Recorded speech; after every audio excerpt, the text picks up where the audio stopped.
عن ابن عباس رضي الله تعالى عنه قال ولد النبي صلى الله عليه وسلم عام الفيل হযরত আব্দুল্লাহ ইবনে আব্বাস রাদিয়াল্লাহু তাআলা আনহু হাদিসটি বর্ণনা করেছেন। তিনি বললেন, বিশ্বনবী সাল্লাল্লাহু আলাইহি ওয়াসাল্লাম হস্তির বছরে জন্মগ্রহণ করেছেন। সুবহানাল্লাহ।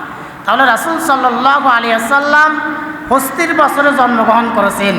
এখন প্রশ্ন হলো, হস্তির বছর মানে কি? হস্তির বছর মানে হচ্ছে যেই বছর আব্রাহা তার হাতিওয়ালা বাহিনী নিয়ে কাবাগরকে ভাঙার জন্য এসেছিলেন, কাবাগরকে ধ্বংস করার জন্য এসেছিলেন, ওই বছর রাসূল সাল্লাল্লাহু আলাইহি ওয়াসাল্লাম জন্মগ্রহণ করেছেন। এই জন্য বলা হয় হস্তির বছর। অর্থাৎ ইয়ামেনের বাদশা আব্রাহা সে তার নতুন একটি কাবাগর বানিয়েছিল।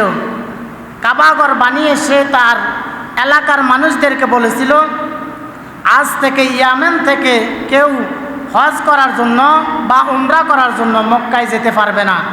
আমি মক্কার মতো কাবাগরের মতো আরেকটি কাবা নির্মাণ করেছি, এখন থেকে এখানে তোমরা তাওয়াফ করবে। দেখা গেল যখন ওই এলাকায় ইয়ামেনের মধ্যে যে সকল মুসলমানরা ছিল তাদের মধ্য থেকে একজন গিয়ে তার বানানো কাবাগরের ভিতরে পায়খানা করে দিলেন।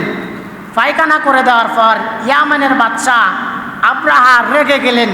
রেগে গিয়ে সে তার হাতিওয়ালা বাহিনী নিয়ে কাবাগরকে ভাঙার জন্য মক্কায় আসলেন। যেই বছর কাবাগরকে ভাঙার জন্য মক্কায় আসলেন, তার 50 থেকে 55 দিন পরে রাসূল সাল্লাল্লাহু আলাইহি ওয়াসাল্লাম জন্মগ্রহণ করেছেন। তাহলে আমরা 1 নাম্বার জানলাম রাসূল সাল্লাল্লাহু আলাইহি ওয়াসাল্লাম 570 খ্রিস্টাব্দে মক্কার কুরাইশ বংশে জন্মগ্রহণ করেছেন। 2 নাম্বার জানলাম নবীজি হস্তির বছর, যেই বছর আব্রাহা কাবাগরকে ভাঙার জন্য এসেছিলেন, ওই বছর রাসূল সাল্লাল্লাহু আলাইহি ওয়াসাল্লাম পৃথিবীতে এসেছেন।